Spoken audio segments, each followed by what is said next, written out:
श्री कृष्णा श्री कृष्णा श्री कृष्णा श्री कृष्णा। गुरुर्ब्रह्मा गुरुर्विष्णु गुरुर्देवो महेश्वरः गुरु साक्षात् परं ब्रह्म तस्मै श्री गुरवे नमः। तस्मै श्री गुरवे नमः।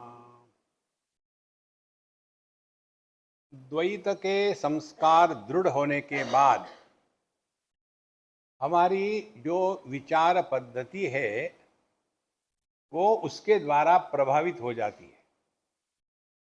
और द्वैत के संस्कारों की पद्धति क्या है, जिसमें कार्य कारण भाव को सत्य माना जाता है। ऐसा क्यों हुआ? Why why why why the sky is too high. और उसके बाद किसी को भी देखा तो उसका कारण पूछेंगे, इसका क्या कारण है। और उसको लेकर के जब यह जो लोग साइंस में लगे हुए हैं, ऐसे जो साइंटिफिक माइंडेड लोग हैं, ये जब तत्व चिंतन या शास्त्रों का अध्ययन करना शुरू करते हैं तो वो केवल लॉजिकली उसमें फंस जाते हैं। देखो, और इसीलिए यह जो विचारधारा है, इस विचारधारा को धृतराष्ट्र के माध्यम से हमको बताया जा रहा है। पहले धृतराष्ट्र ने कहा, देखो, याने व अहोर इज्जया साधु लोकान द्विजातीनां पुण्यतमान सनातनान तेषां परार्थम कथयन्ति वेदाः एतद् वै तन्नेति कथम नु कर्म। अब यहाँ कहा उन्होंने कि देखो, आप लोग शास्त्रों की बात करते हो, वेद वेद, तो वेदों में ही तो कहा है कि कर्म करना चाहिए, क्योंकि कर्म करोगे तो आप स्वर्ग में जाओगे और वहां आपको सब कुछ चीजें मिलेगी। तो यदि ऐसे वेदों का नियम है तो ये ज्ञानी पुरुष कर्म में क्यों नहीं लगते? देखो, एक बार विवेकानंद स्वामी को अंग्रेजों ने पूछा, आप लोगों का हिंदू धर्म कैसा विचित्र है, इतने सारे भगवान है, इतनी सारी पद्धति है, इतना सारा चक्कर है। हमारे यहाँ देखो कैसा, एक दिन, एक बुक और एक गॉड, एक प्रॉफिट, खत्म। आप क्या इतने सारे हैं, ज्ञान मार्ग, कर्म मार्ग, योग मार्ग, भक्ति मार्ग, सांख्य मार्ग, इतने सारे। ऐसा क्यों? उन्होंने कहा कि ऐसा है कि एक जगह में मिलिट्री की भर्ती होनी थी। तो पहले उन्होंने क्या किया, मिलिट्री की भर्ती होने के पहले ड्रेस सिलवा लिए, सबके एक साइज के ड्रेस, और फिर एक एक को निकाला और उसमें घुसाया। तो किसी की गर्दन बाहर आ गई, काटो, फिट हो गया ड्रेस में, फिर ठीक है। दूसरा आया, उसको डाला, वो अंदर ढक गया दोनों तरफ से, फिर खींचो, क्योंकि उस ड्रेस में फिट होना है। ऐसा होता है क्या? अब वही बात देखो हमारे यहाँ का खाने का चक्कर, कितनी वैरायटी है। एक ही चावल, उसके 33 करोड़ पदार्थ बनते हैं। तो जितना एक्सपांशन होता है उतनी संस्कृति सूक्ष्म और बड़ी होती है। वहां तो एक ही है, या तो पिज्जा हट में चले जाओ, नहीं तो फिर मैकडोनाल्ड में चले जाओ, दूसरा है क्या वहां? आप किसी भी अंग्रेज के घर में जाके देखो, किचन नहीं होता उसमें, फ्रिज होगा और उसमें सब चीजें भरी होगी। निकालेंगे फ्रिज से फ्रेश और फिर डालेंगे माइक्रोवेव में और आपको पिंडदान के रूप में करेंगे, स्वाहा, खाओ। इसीलिए यह जो एक्सट्रोवर्ट थिंकिंग के लोग हैं, इनके दिमाग में यही आता है कि सभी ने कर्म करना चाहिए। ये धृतराष्ट्र वैसा था, सभी ने कर्म करना चाहिए। अब देखो, सभी ने केवल चावल ही खाना चाहिए, क्यों? हमको नहीं चाहिए, हम तो रोटी खाएंगे। नहीं नहीं, सबने रोटी ही खानी चाहिए, क्यों, हम तो नूडल्स खाएंगे। इसको कहते हैं विस्तार संस्कृति का। वैसे ही शास्त्रों में भी। तो जब धृतराष्ट्र ने कहा कि जब वेदों में कहा है कि ये कर्म सबको करने चाहिए, इसके द्वारा आप ऊपर जाओगे, ये मिलेगा वो मिलेगा, इसके उत्तर में सना सुजातीय महाराज कहते हैं एवं ही अविद्वान उपयाति तत्र तथार्थ जातम च वदन्ति वेदाः। जो अविद्वान है, जिनकी बुद्धि पटेला में पहुंच चुकी है। पटेला मालूम है किसको कहते? गुजरात के पटेल नहीं। पटेला माने अपने घुटने पर वो जो एक लड्डू होता है, घूमते रहता है इधर उधर में, उसको पटेला कहते हैं। जिसकी बुद्धि उसके अंदर गई है वो पटेलावासी है। तो ऐसे लोगों को कहो कि देखो शांत होकर के ध्यान करो, तो वो कभी नहीं कर पाएंगे, क्योंकि वो बॉडी ओरिएंटेड है। दूसरा है, उसको कहो कि चलो तबला पीटी लेकर के शुरू करो, हरे कृष्णा कृष्ण कृष्ण हरे हरे। अब उसमें ना नृत्य है, ना संगीत है, ना ताल है, ना, वो सब असुर है। उनको उसमें लगाओ तो तमाशा हो जाएगा। इसीलिए 4 प्रकृति के लोग हमारे शास्त्रों ने सिद्ध किए हैं। एक जो है वो देह प्रधान है, उनके लिए योगा। दूसरे कर्म प्रधान है, उनके लिए कर्म योग। तीसरे ज्ञान प्रधान है, उनको ज्ञान योग। जो किसी के लिए काम के नहीं, उनको भक्ति योग। ना वो कर्म करेंगे, ना वो कुछ शरीर को ठीक देखेंगे, ना तो ज्ञान की बात है, तो हरे राम राम रोते रहो जिंदगी भर। तो भिन्न भिन्न प्रकार के व्यक्तित्व के लिए भिन्न भिन्न बातें बताई गई है। इसीलिए सुजात जी, सन सुजात जी कहते हैं एवं ही अविद्वान उपयाति तत्र। तो आप किसी दुकान में चले जाओ और उनको कहो तो ये हमको लड्डू चाहिए, नहीं जलेबी लो, क्यों, वही हमारे पास है।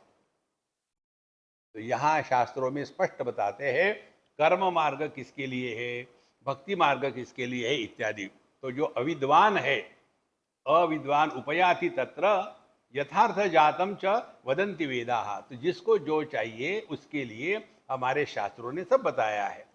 स न इह आयाति परंपरात्मा। लेकिन जो इस ज्ञान के जीवन, ज्ञानमय जीवन जी रहे, उनको इसमें इन चीजों में इंटरेस्ट नहीं है। फिर परंपरात्मा प्रयाति मार्गेण हिनस्त्य मार्गान। और इसलिए जो अपने तत्व को, स्वरूप को पहचानना चाहते हैं, उनके लिए यह कर्म मार्ग का कोई आवश्यक नहीं। देखो एक दूसरे उदाहरण से समझ लो। जो अमीर लोग होते हैं, विशेष करके दिल्ली के पंजाबी, आप कभी उनकी शादी में चले जाओ, इतने सारे व्यंजन बना के रखेंगे अपनी अमीरी दिखाने के लिए। 10 प्रकार के मिठाई होगी, 20 प्रकार के सब्जियां होगी, चावल कितने प्रकार के होंगे, हर एक बहुत सारा। और हम जाते हैं खाने के लिए, शादी के लिए कोई नहीं जाता। वहां जाने के बाद वो प्लेट नहीं लेंगे, परात लेंगे, और हर चीज को लेके लेके उसका वजन इनके वजह से ज्यादा होगा। अभी इतना चॉइस दिया है, आपको जो सूट होता है वो लो, सब लेने की आवश्यकता नहीं। इसी प्रकार से शास्त्रों में सब बताया है, कर्म बताया है, योग बताया है, ज्ञान बताया है, भक्ति बताई है। अब ये देखो नहीं आप किसके लिए लायक हो। इसीलिए देखा देखी साधना नहीं होती। हमारे जो पड़ोसी है ना, वो सुबह उठ करके मेडिटेशन करते, वो क्या समझ रहे, मैं भी करूंगी। मेडिटेशन करना माने कोई सब्जी बनाना है। इसीलिए मनुष्य इस गलत मार्ग में फंस जाता है। तो वहां हमको स्पष्ट बताया है कि जो ज्ञान के मार्ग पर चलने वाले हैं, उनको इन चीजों में कोई इंटरेस्ट नहीं। स्वर्ग में जाएंगे, वहां जाके फिर कब तक रहेंगे, बोर होके फिर वापस आ जाएंगे। इसीलिए महाराज स नेह आयाति परंपरात्मा प्रयाति मार्गेण हीनस्य मार्गान। इसीलिए यह जो कर्म मार्ग है, जिसके द्वारा या उपासना है, हमको कहीं जाना आना नहीं है। अच्छा, ये बताने के बाद अब धृतराष्ट्र जी फिर प्रश्न पूछते हैं। कोसो नियुक्ते तमजम पुराणम सचेदिदम सर्व अनुक्रमेण किम वास्य कार्यम अथवा सुखम च तन्मे विद्वन ब्रूहि सर्वम यथावत। धृतराष्ट्र जी कहते हैं, कौन है वो जो इस परमात्मा को, जो अजन्मा है, जो काल के परे है, इस परमात्मा को, ये दुनिया को निर्माण करने के लिए, जीव को निर्माण करने के लिए कौन उनको प्रेरित कर रहा है, उनका बॉस कौन है। अब यहां वेदांत की प्रक्रिया समझनी है।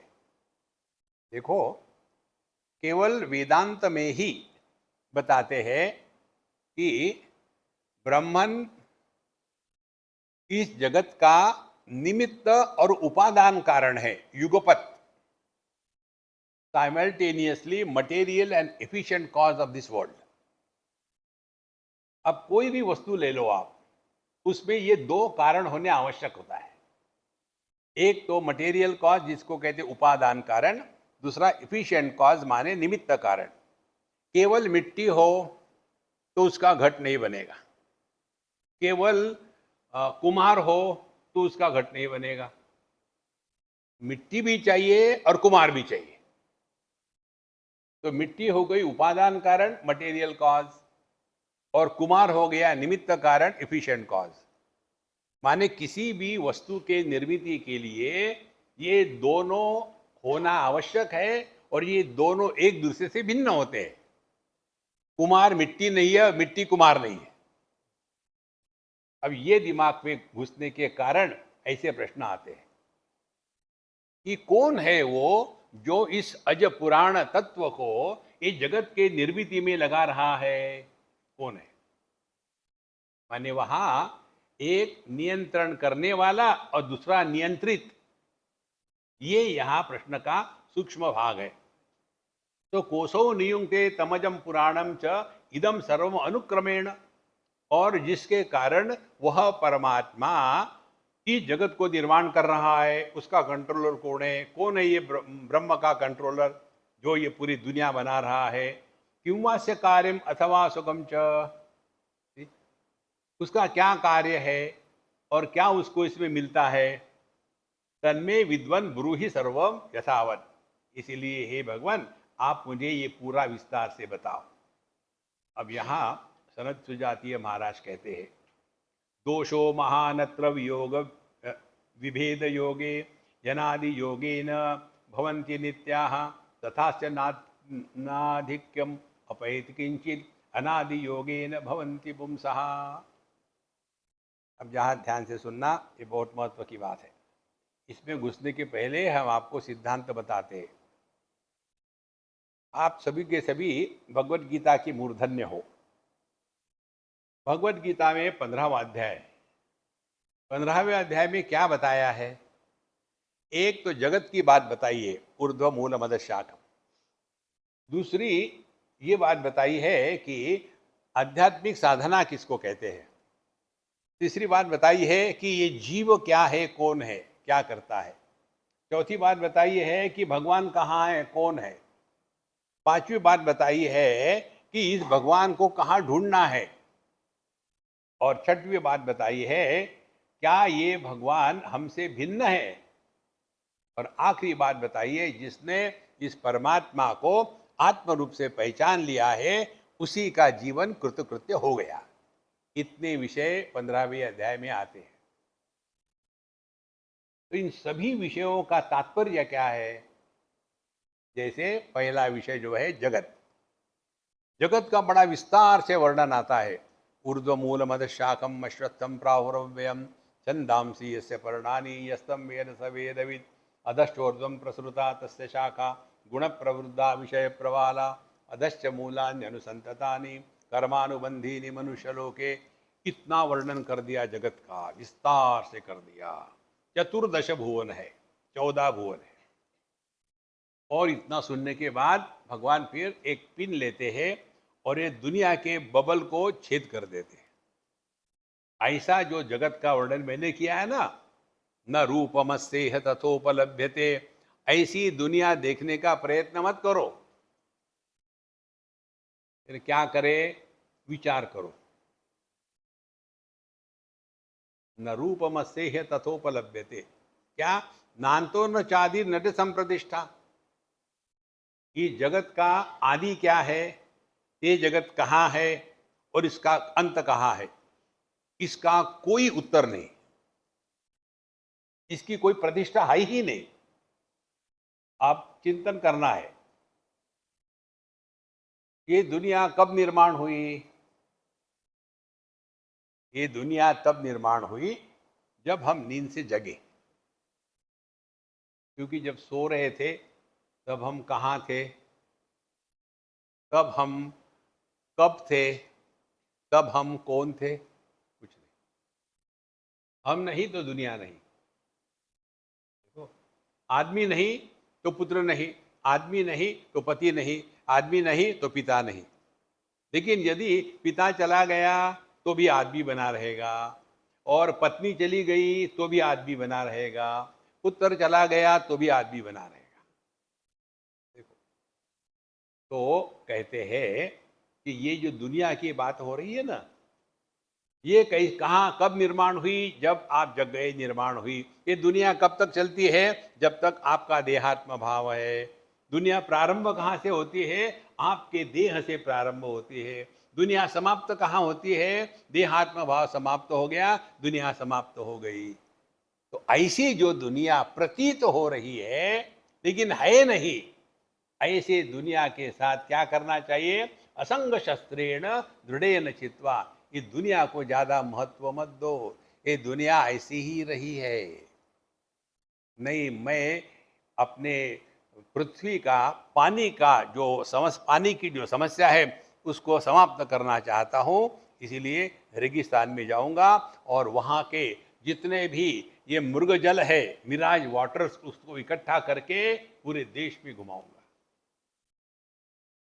हो सकता है ऐसा, ऐसी बात करते हैं लोग। तो ये जो जगत है ये प्रतीत हो रहा है नहीं। अब एक स्टेप और आगे, ये जगत किसको प्रतीत हो रहा है? हमको प्रतीत हो रहा है। और ये जगत के द्वारा कौन प्रभावित हो रहा है? हम हो रहे हैं। कैसे? जैसे एक डॉगी दर्पण के सामने खड़ा होकर के दर्पण के प्रतिबिंब से प्रभावित होता है, हम नहीं प्रभावित होते।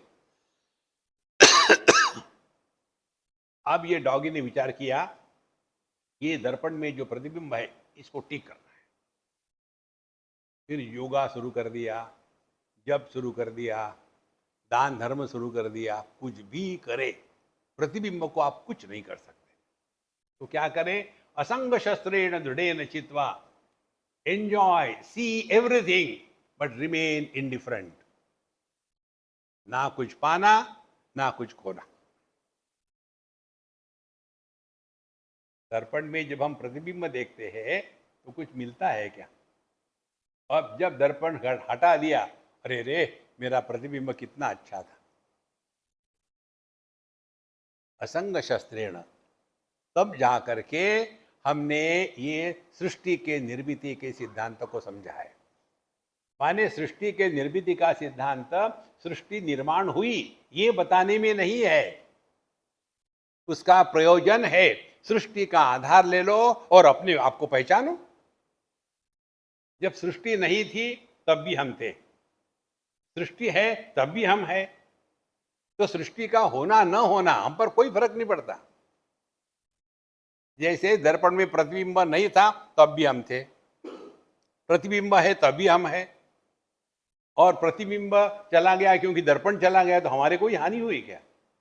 तो दर्पण को, दर्पण में जो प्रतिबिंब है उसको लेकर के दुखी होना है? असंग शस्त्रेण दृढ़ेन चित्वा। और एक सूक्ष्म बात, असंग शस्त्रेण का तात्पर्य क्या है? Illusion can be negated only by knowing it is an illusion. कुछ करना नहीं है। जो मृग तृष्णा है, मृग जल है, उसको हटाने की कोई जरूरत नहीं। केवल इतना जानना, ये दिखता है लेकिन होता नहीं, आप आनंद में रहोगे। ये प्रयोजन है सृष्टि के निर्मिति का। जो प्रसंग आता है शास्त्रों में, उसी प्रकार से साधना, साधना का प्रयोजन क्या है? पहला प्रयोजन है निर्माण मोहा। देहात्म भाव से जो मोह हो गया है, उससे अपने आप को बचाओ। तो पहली साधना देहात्म भाव की निवृत्ति। निर्माण जित संग दोषा। गलत कंपनी में मत रहो। कौन सी है गलत कंपनी? द्वैत को सत्य मानना, ये गलत कंपनी है।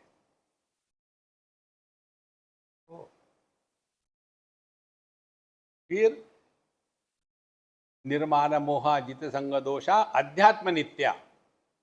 सबसे बड़ी साधना सत्संग और कुछ नहीं। और अध्यात्म नित्या, अपने मन के क्वालिटी की तरफ ध्यान रखें।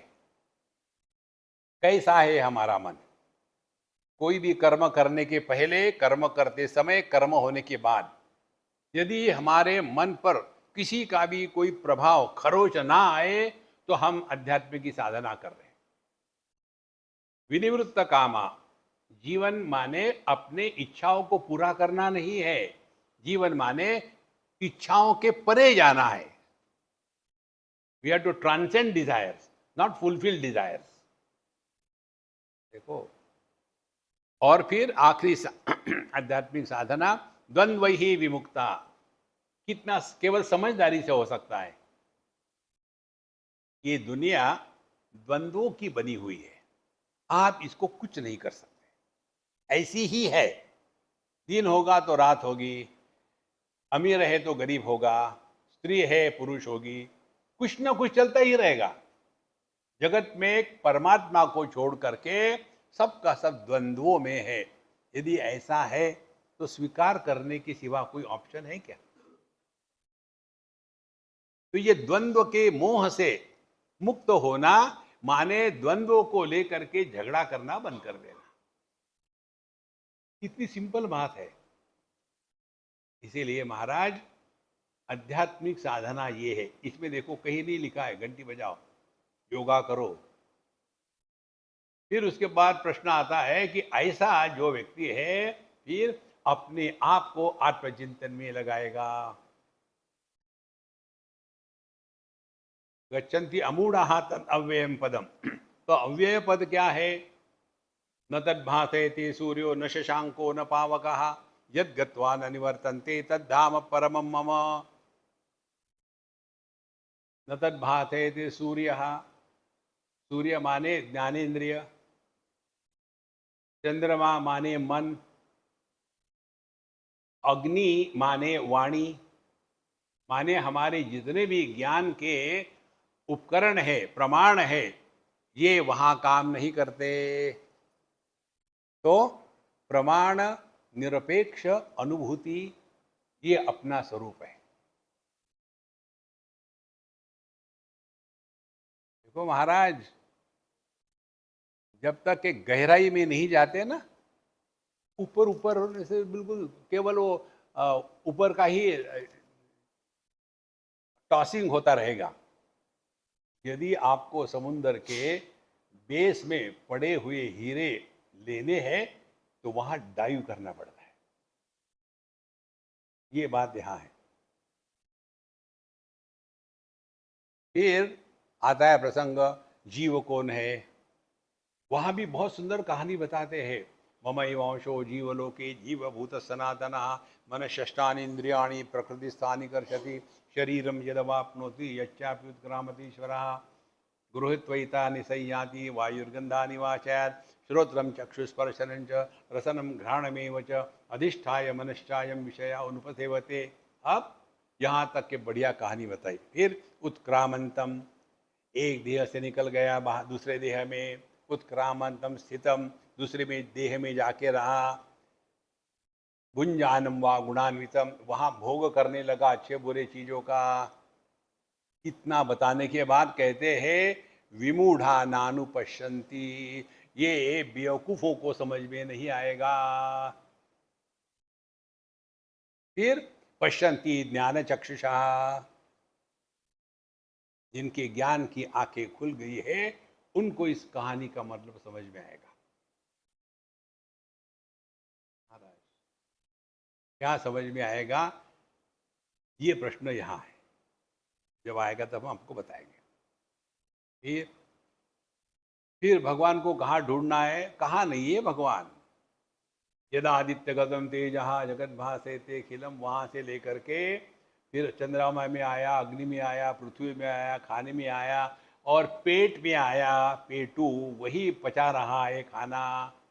और फिर सर्वस्य चाहम हृदय सन्निविष्ट, भगवान को कहाँ ढूंढोगे, दूर जाओगे। ओम भूर्भुव स्वः तत्सवितुर्वरेण्यम, अंदर में देखो। सर्वस्य चाहम हृदय सन्निविष्ट, और ये भगवान वहां रह के क्या कर रहा है। मत्तः स्मृति ज्ञानम अपोहनंच, मैं ही जागृत स्वप्न सुषुप्ति समाधि इन सब का आधार हूं। तो ये जीव का प्रसंग किस लिए है, और ये जगत का प्रसंग किस लिए है, और ये दुनिया का भगवान का प्रसंग किस लिए है। वेदैश्च सर्वै अहमेव विद्या। तो तात्पर्य क्या निकला पूरे 15वें अध्याय का, बाकी की कहानियां छोड़ो, अपने आप को पहचानो। देखो महाराज, तो यहां सनत सुजातीय महाराज इस प्रश्न को लेकर के कहते हैं, दोषो महानत्र विभेद योगे यनादि योगे न भवन्ति नित्याः। एकमात्र अजम निर्विकल्पम निराकारमेकम, इस एक परमात्मा में विभेद योगे महान दोषः भवति।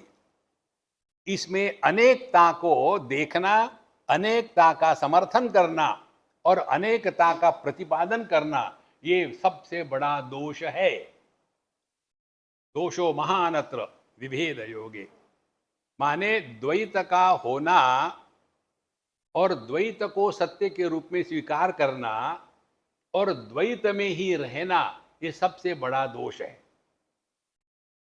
दोषो महानत्र विभेद योगे ही अनादि योगेन, अनादि माने क्या, अनादि माया ही प्रकृति, पुरुषम प्रकृतिम चैव विद्धि अनादि उभौ वसो। 13वें अध्याय में भगवान कहते, 14वें अध्याय में, कि यह पुरुष प्रकृति अनादि है। अब यहां पुरुष प्रकृति को समझ लो ठीक से। देखो, क्या हम अग्नि की बात बिना दाहिका शक्ति से कर सकते हैं। जहां अग्नि है वहां जलन है। एक ही उदाहरण लेंगे। अब अग्नि जो है रूप तन्मात्र है, तो जितने भी आकार है, इन आकारों का आधार अग्नि तत्व है। और ये अग्नि तत्व में जो दाहिका शक्ति है, जब ये अग्नि तत्व की दाहिका शक्ति प्रकट हो जाती है, तो जिसको इस अग्नि ने आकार दिया था, आधार दिया था, उसी को जला के राख कर देती है। तो अग्नि और अग्नि की दाहिका शक्ति, और ये दाहिका शक्ति अग्नि की, अग्नि को नहीं जलाती। देखो, अग्नि को गर्मी नहीं होती, गन्ने को डायबिटीज नहीं होता, ये समझ में ठीक आ जाएगा। तो इसीलिए अनादि योगे न, इसी प्रकार से परमात्मा और उसकी जो अनादि शक्ति है, भिन्न भिन्न शब्दों में कहते हैं। माया या अव्यक्त नामी परमेश शक्ति, या तो कहते हैं शिव शक्ति के प्रसंग में ये शक्ति है, शिव जी परमात्मा है। तो अनादि योगे न, तो अनादि क्या हो गया, माया। माया के संदर्भ में एक ही अनेकता को भासता है, लेकिन होता नहीं। अब देखो, एक बच्चा, स्त्री या पुरुष, लड़का या लड़की, जब धीरे धीरे बड़े होते हैं, तो एक समय आता है जब उनकी प्यूबरिटी खुलने लग जाती है। तो प्यूबर्टी खुलने लग गई तो उनमें जो प्रजनन शक्ति है अब वो जागृत हो गई। वो कि बाहर से आई है क्या? वो होने के पश्चात अब उसका बिहेवियर बदलेगा, उसका जीवन में अप्रोच बदलेगा, और उसके बाद अब तो मैं शादी करूंगा ही। देखो, और शादी करने के पश्चात फिर वहां जा करके संसार शुरू हो गया। कैसे? पहले अच्छा खासा आदमी था, अब बन गया पति। फिर आ, जैसा भी हो पति था, अच्छा खासा पति तो नहीं कह सकते ना। तो पति था, फिर बन गया बाप। देखो, तो एक ही आदमी इस माया शक्ति के कारण अनेक बन गया। लेकिन क्या वो अनेक हुआ है? तो पुत्र दुखी नहीं होता, पति दुखी नहीं होता, और पिता दुखी नहीं होता कि ये दुखी होते हैं और आदमी दुखी नहीं होता। कितनी सहज बात है ये। इसको केवल चिंतन से ही हम ठीक कर सकते हैं। दुखी होने वाले वो है जिनकी कहीं सत्ता नहीं। तो दोषो महानत्र विभेद योगे यनादि योगे न भवंति नित्या। और उसके पश्चात देखो क्या हो गया। अब आदमी, ये है सत्य है, विवाह किया, हो गया पति। पति मिथ्या है, लेकिन पति का मिथ्यात्व और आदमी का सत्यत्व दोनों की खिचड़ी बना दी, और फिर ये पति ही सत्य होने लग गया। तो साधना क्या करनी है? जब पत्नी बोलती है तो पति चुप रहे, और जो चुप है तो पति बोले नहीं। इससे बढ़ करके और कोई साधना नहीं। ये दो छोटी छोटी चीजों को लेकर के जो किचिर किचिर चलती है ना, ये उनमें चल रही है जिनकी कहीं सत्ता है ही नहीं, और उसी को लेकर के दुखी हो रहे हैं। इसलिए महाराज, ज्यादा गंभीर सीरियस होकर के अध्यात्म नहीं होता। Don't take make issues in your life. छोटी मोटी चीजें ठीक है, भूल जाओ। नहीं तो वही, मुझे याद है तुम्हारे यहाँ जब शादी में हम लोग आए थे, हमने कहा था कि हमको घोड़े पर बैठ के आना है, लेकिन आपने गधा भेजा था। अरे कब तक रोते रहोगे यार? जिंदगी भर उसी गधे को लेकर के रो रहा है, वो भी गधा है। देखो संतो, इन बातों में इतनी सहजता है कि इसकी कोई सत्ता नहीं कहीं भी। किसी को लेकर के हम परेशान होते हैं। तो दोषो महान अत्र विभेद योगे अनादि योगे न भवंती नित्याः। तो फिर हम अपने आप को ये अनेक रूपे ही नित्य समझने लग जाते हैं। तथास्य नाधिक्यम अपेति किंचित अनादि योगे न भवंती पुंसा। इसीलिए एक ही परमात्मा अनेक प्रकार से प्रकट होते हुए भी उसका जो एकत्व है वो खंडित नहीं होता, और अनेकता भी निर्माण नहीं होती। इसको करना कुछ नहीं है, केवल समझना है। देखो, तथास्य न आधिक्य मुपैति किंचित। क्योंकि उपाधि के कारण जो अनेकता प्रतीत हो रही है, इसका मतलब ये नहीं कि एक परमात्मा अनेक हो गया है। अब देखो, अपने में आ जाओ। दृष्टि एक है और रूप रंग अनेक है। अब ध्यान से सुनना। जिसको दृष्टि नहीं, उसके लिए रूप रंग का विषय है ही नहीं। रूप रंग अनेक है, दृष्टि एक है। तो रूप रंग बदलते हैं, दृष्टि नहीं बदलती। लाल रंग आया तो दृष्टि लाल नहीं होती, पीला आया तो पीली नहीं होती। यदि लंबा है तो दृष्टि लंबी नहीं होती, नाटा है तो दृष्टि नाटी नहीं होती। लेकिन बिना दृष्टि से इनकी सत्ता नहीं है। तो सिद्धांत क्या हो गया? दृष्टि हो गया कारण और दृश्य हो गया कार्य। कारण होता है एक और कार्य होते हैं अनेक।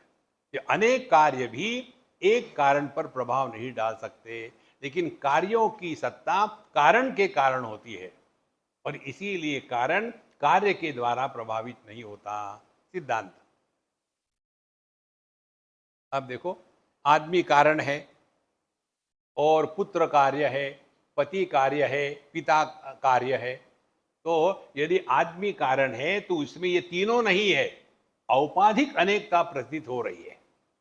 इस प्रकार से ततास्य नाधिक्यम अपैति किंचित, ये अनेक नहीं हो जाता है, होता एक ही है। जो नहीं है वो दुखी हो रहा है।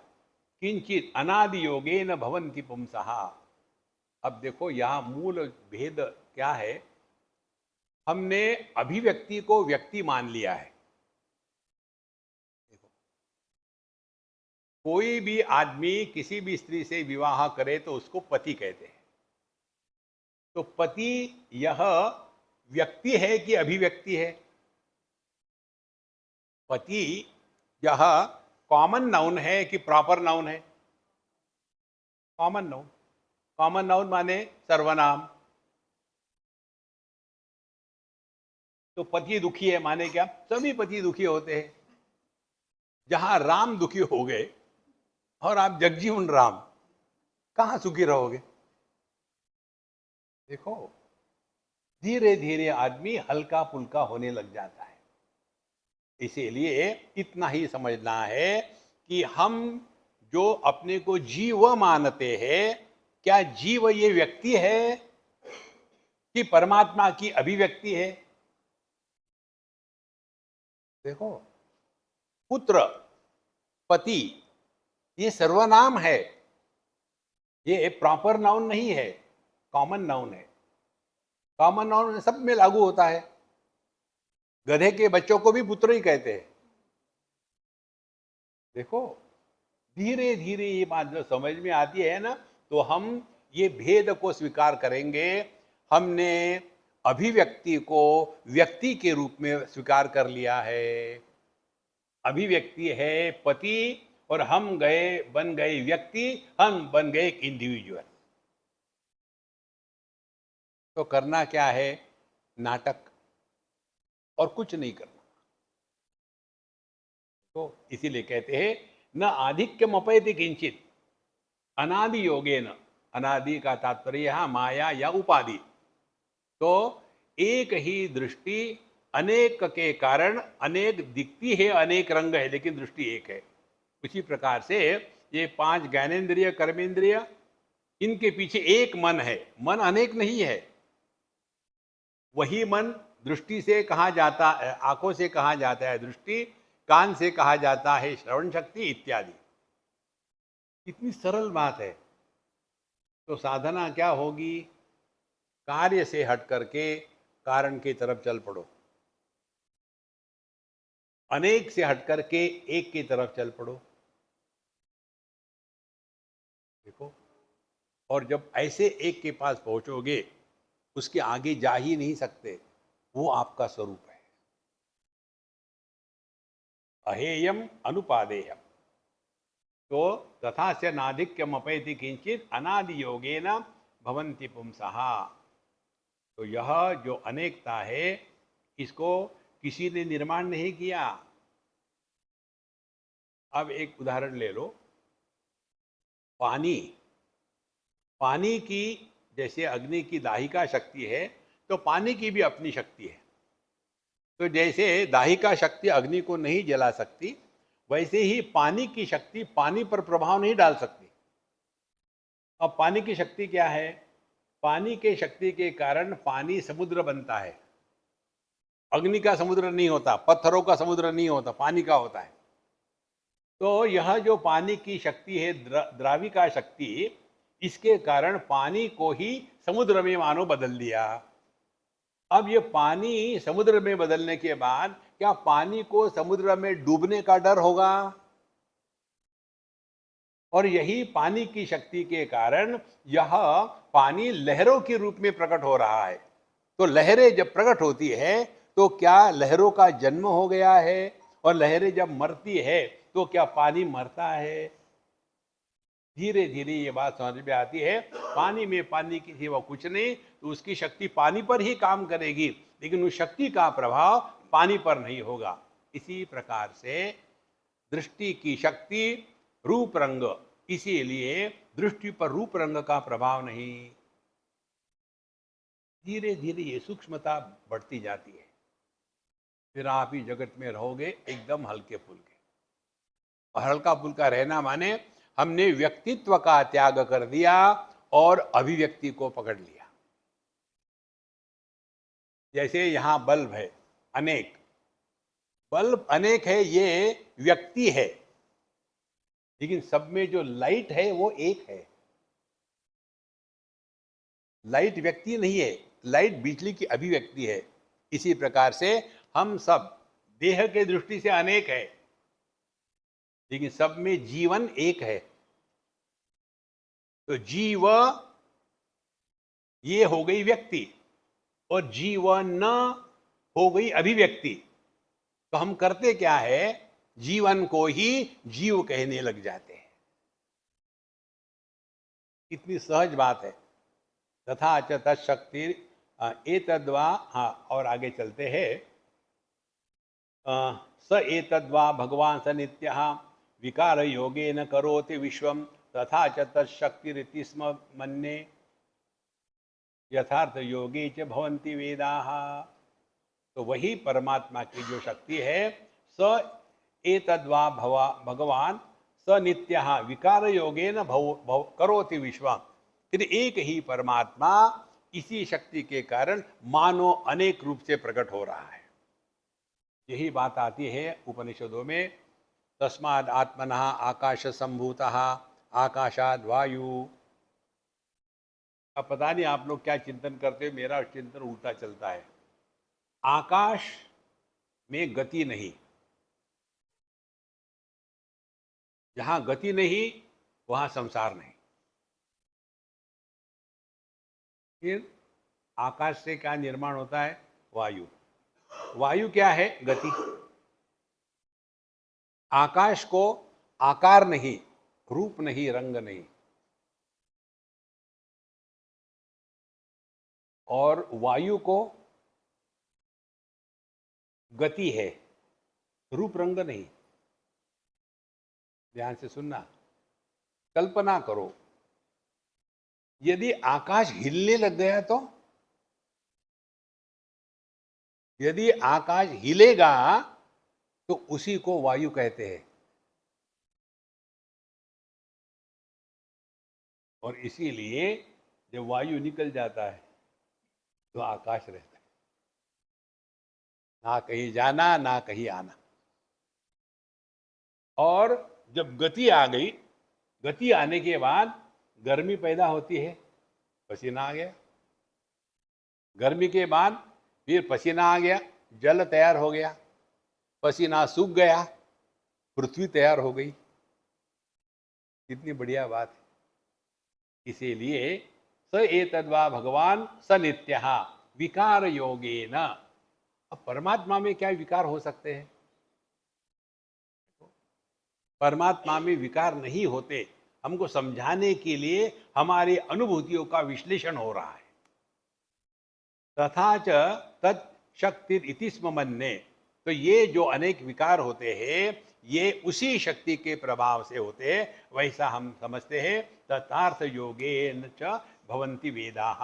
और इसके लिए आधार क्या है? बोले आधार हमारे वेदों ने ये बताया है। इसीलिए this is the last statement, इसमें आर्गुमेंट नहीं। इसीलिए गीता में भी भगवान कहते हैं कि ये मेरा और अर्जुन का जो संवाद है, जो श्रद्धा युक्त नहीं है, जो सुनने की इच्छा नहीं रखता, उसको नहीं बताना चाहिए। श्रद्धावान लभते ज्ञानम तत्परः संयतेन्द्रियः। श्रद्धा के द्वारा ही हम अज्ञात क्षेत्र में प्रवेश कर सकते हैं। ज्ञात क्षेत्र में जाने के लिए श्रद्धा की आवश्यकता नहीं है। देखो, हमको क्या मालूम है कौन हमारे माँ बाप हैं, तो हम कैसे स्वीकार करते हैं? पैदा होने के बाद मम्मी को कह दे, mummy where is your DNA card, मेरा भी करवा लो, मैच होता है क्या? नहीं, मान लिया। क्यों? अज्ञात के क्षेत्र में जो आंतरिक शक्ति है उसको श्रद्धा कहते हैं। श्रद्धा इज नॉट ब्लाइंड फेथ, उसको कंडेम नहीं करना है। और इस प्रकार से वेदाः, शास्त्रों ने जो कहा है, तथात योगे च भवन्ति वेदाः, और उसी वेदों ने हमको ये सब बताया है। इसीलिए वेदों को कहते हैं अपौरुषेय। अपौरुषेय माने मनुष्य के बुद्धि की निपज नहीं है। जैसे बाकी कोई भी ग्रंथ ले लो आप, उसके पीछे होता है ये इसने लिखा है, ये उसने लिखा है, लेकिन जब आती है वेदों की बात, उसके नीचे नेम लिखा है, ये वेद इसने लिखा है और इसके राइट्स रिजर्व्ड है, पब्लिश करने के पहले परमिशन लेने की कोई जरूरत नहीं है, क्योंकि ये अपौरुषेय है। देखो, ये अपौरुषेय की बात बताते हैं। कानपुर में एक जेके का मंदिर है, जेके टायर्स वाले जो है, बहुत सुंदर मंदिर है, किसका है मुझे याद नहीं है, लेकिन बाहर एक बड़ी कमान बनाई हुई है। जब उस कंपाउंड में घुसते हैं तो उस समय वहाँ के जो लोग थे उन्होंने महाराज जी को पूछा कि अब इस पे हम क्या लिखें। लिखते हैं ना कोई भी संस्कृत का लिखते हैं, कोई शास्त्र के शब्द लिखते हैं, तो क्या लिखे? बोले कल बताऊंगा। दूसरे दिन जब उठे बोले लिख लो, और उन्होंने डिक्टेट किया, ये लिखो। बोले महाराज जी इसका स्रोत क्या है वो भी लिखना पड़ेगा। बोले मुझे नहीं मालूम। फिर आपको कहाँ मिला? फिर उन्होंने कहा कि कल मैं जब सो रहा था तो ये मंत्र मेरे आंखों के सामने, जैसा मैं तुमको बोल रहा हूं वैसे स्पष्ट दिखा था। इसीलिए ये मैंने नहीं कहा, मैंने जो देखा तो तुमको बताया। अपौरुषेय, मनुष्य के बुद्धि की उपज नहीं है ये। और इसीलिए इसमें कोई भी जैसे उसको कन्वर्ट करो, इसको ये करो, ये फालतू बातें नहीं है, क्योंकि ये अनादि सनातन है। और इसीलिए वेद को अंतिम अथॉरिटी मानते हैं। इसका इतना होने के बाद फिर हमारे धृतराष्ट्र महाराज प्रश्न पूछते हैं, यस्मान धर्मान आचरन्ति ह केचित् तथा अधर्मान केचित् केचित् इह आचरन्ति, धर्मः पापेन प्रतिहन्यते वा उताहो धर्म प्रतिहन्ति पापम। अब ये धर्म अधर्म का चक्कर चलता है। 22वां श्लोक है। धृतराष्ट्र कहते, यस्मात् धर्मान आचरन्ति ह केचित्। यहाँ दो प्रकार के लोग हैं। एक तो वो है वो धर्म का आचरण करते हैं, और तथा अधर्मान केचित् आचरन्ति इह। इस जगत में कोई ऐसे है कि वो धर्म का आचरण नहीं करते, माने धर्म के अनुसार चलते हैं या तो धर्म के अनुसार नहीं चलते। दो प्रकार के लोग हैं। अब प्रश्न ये है, धर्मः पापेन प्रतिहन्यते वा। यदि कोई व्यक्ति धर्म के मार्ग से चले तो उसने जो पाप किए होंगे पहले, क्या वो पाप धर्म के साथ चलने से नष्ट हो जाते हैं, या उताहो धर्म प्रतिहन्ति पापम? देखो, या यह जो धर्म है, ये पाप जो है ये धर्म को नष्ट कर देते हैं, ये हमारा प्रश्न है। इतनी सुंदर बात है।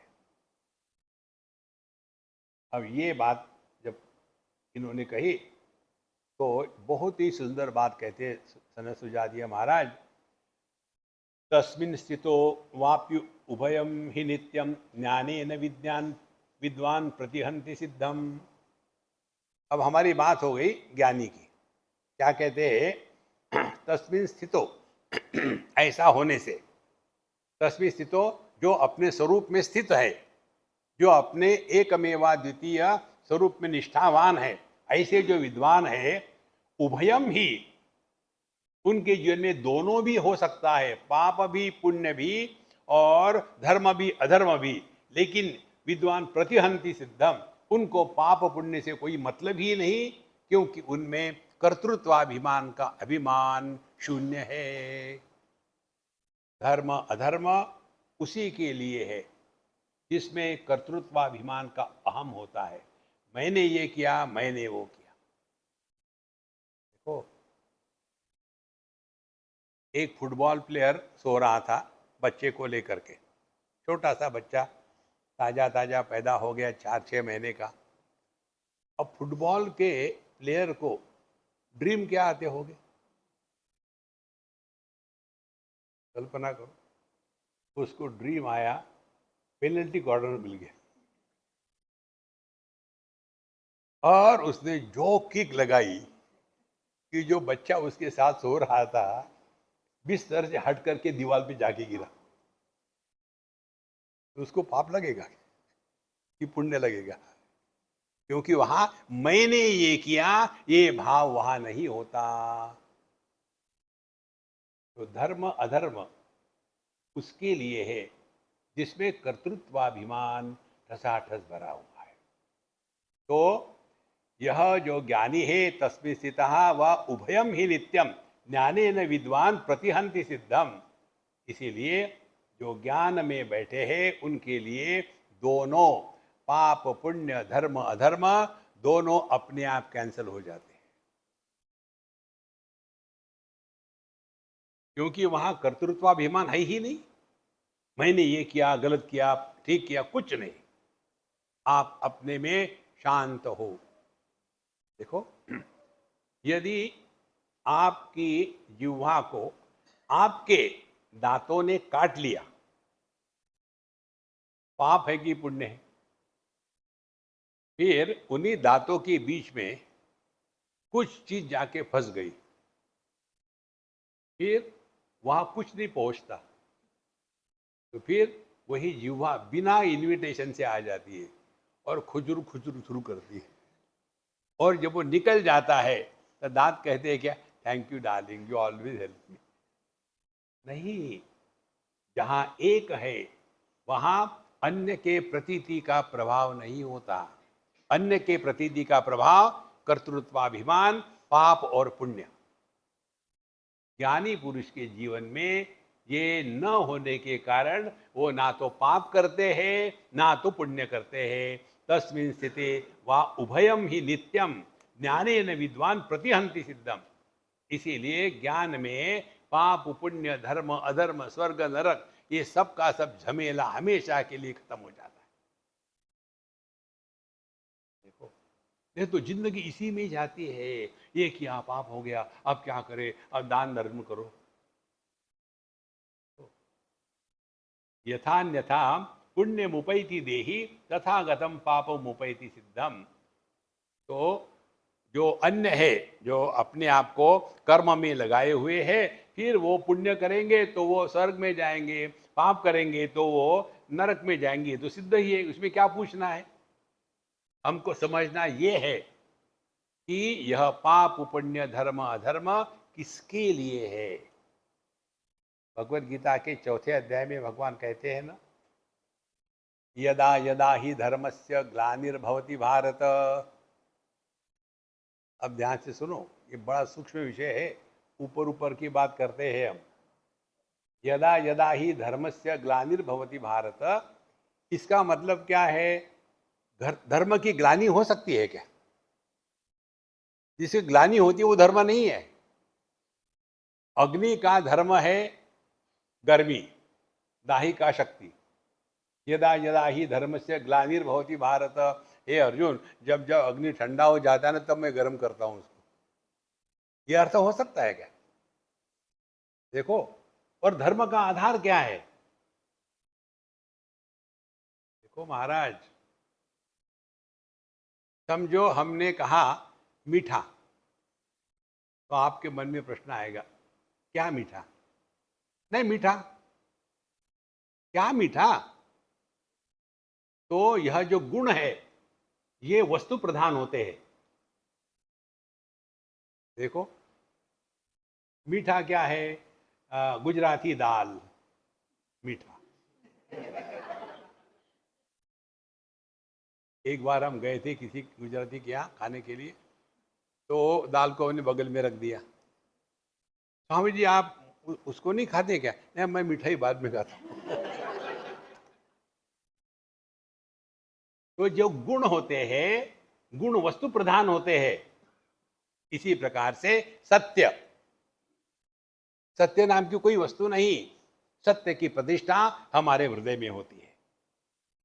प्रेम, प्रेम नाम की कोई वस्तु नहीं है, प्रेम हमारे हृदय में होता है। तो जब कहते हैं धर्म की ग्लानि होती है, माने जब हमारे जीवन में धर्म के प्रति जो श्रद्धा होनी चाहिए वो जब नष्ट हो जाती है, तब मैं अवतार लेता हूं, ये भगवान का कहना है वहां। अदर भाई वही ज्यादा ज्यादा धर्म से ग्लानिर्भवति भारत, अरे राम राम, भगवान भाग जाएंगे, क्या कह दिया है। तो ग्रंथ जाति कहते तस्मी से तो वा उभयम ही नित्यम ज्ञाने न विद्वान प्रतिहंति सिद्धम। तो ये जो है पाप पुण्य, ये हमेशा ऐसा ही रहा है, ये हमेशा चलता रहेगा। पाप करो नरक में जाओ, फिर आ जाओ, फिर पाप करो फिर नरक में जाओ, फिर आ जाओ, फिर पुण्य करो भी स्वर्ग में जाओ। ये जाने आने का चक्कर कभी खत्म नहीं होगा। और इसीलिए यथान्य पुण्य मुपैति देही तथा गतम पापम उपैति सिद्धम। तो आप पाप पुण्य करो, उसमें लगे रहो, और यदि इसके परे चले जाना है तो क्या करना है? जो भी करते हो उसमें हृदयस्थ आनंद को प्रकट करो। उससे मुझे क्या मिलेगा, ये भ्रांति हटा दो। हमको कुछ पाना नहीं है दुनिया में, जो भी करना है उसमें अपने हृदयस्थ आनंद को प्रकट करना है बस। जो व्यक्ति अपने हर एक क्रिया में आनंद को प्रकट करता है, उसको ये करने से मुझे क्या मिलेगा, यह विचार मन में आ ही नहीं सकता। ये जो माँ बाप लोग क्या करते हैं कि मेरा बेटा जब बड़ा हो जाएगा तब ऐसा करेंगे वैसा करेंगे, और वो होता नहीं, फिर दुखी होते हैं। माँ बापों ने ये समझना चाहिए, महत्व की बात है। आपका मातृत्व परिपक्व परिपूर्ण हो जाता है जब आपका बच्चा मैक्सिमम 13 साल तक का हो गया। 6-7 साल तक बड़ा प्यार लाड़ करो, 7 से 13 साल तक के डिसिप्लिन, 13 के बाद इंस्पिरेशन, लक्ष्य, सक्सेस, डायनामिज्म, गोल, 19 के बाद बाय बाय। नहीं नहीं, जिंदगी भर पकड़ के रखो। वो भी सफोकेट होता है, हम भी सफोकेट होते हैं। इसके कारण लोग दुखी होते हैं। तो महाराज, आपकी यह जो पेरेंटेज है, इसकी फुलफिलमेंट उसी में है, उसके आगे नहीं। ये ना समझने के कारण फिर हम पुण्य पाप इसके चक्कर में पड़ते हैं। तो महाराज, अच्छा आगे चलते हैं। गत्वो भयम कर्मणा भुज्यते अस्थिरम शुभस्य पापस्य चापि कर्मणा धर्मेण पापम प्रणुदति है विद्वान धर्मो बलीयान इति तस्य सिद्धि। गत्वा उभयम कर्मणा भुज्यते अस्थिरम शुभस्य पापस्य चापि कर्मणा। गत्वा उभयम कर्मणा, तो जो हमने पहले अच्छे बुरे कर्म किए हैं, भुज्यते अस्थिरम, उसका जो फल होगा वो हमेशा नहीं होगा। अब देखो ऐसा समझ लेना है, एक पत्थर आपने लिया और वो पत्थर जड़ है, वो अपने आप में कहीं जाता आता नहीं। यदि आपने उस पत्थर को हाथ में लिया और अपनी शक्ति पत्थर के साथ जोड़ दी, जैसे होता है ना आजकल वायरलेस चार्जिंग, आप फोन को रख दो और फिर वो अपने आप चार्ज हो जाता है, वायर लगाने की जरूरत नहीं। इसी प्रकार से पत्थर को हमने अपनी एनर्जी लगा दी बिना वायर की, ब्लूटूथ से, फिर लिया पत्थर और फेंक दिया। तो जब तक के उस पत्थर के साथ हमारी एनर्जी लगी हुई है, तभी तक वो पत्थर जाएगा। और जहां हमारी एनर्जी खत्म हो गई, पत्थर गिर जाएगा।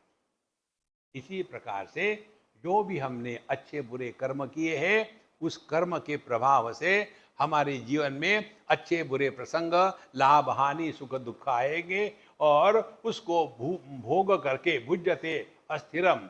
लेकिन ये जितने भी भोग होंगे, सुख या दुख, ये परमानेंट नहीं होते, ये अस्थिर होते हैं। कितना भी दुख रहे आपके जीवन में, कितना भी रहे, जैसे जैसे समय बदलता जाता है, दुख की तीव्रता कम होती जाती है। जो बढ़ता है घटता है, वो सत्य नहीं है। इसीलिए गत्वो भयम कर्मणा भुज्यते अस्थिरम शुभस्य पापस्य च आपि कर्मणा धर्मेण पापम प्रणुदधीत विद्वान धर्मो बलियान इति तस्य विद्धि। और इसीलिए विद्वान लोग जो है, ज्ञानी लोग जो है, इस धर्म अधर्म के चक्कर में पड़ते ही नहीं।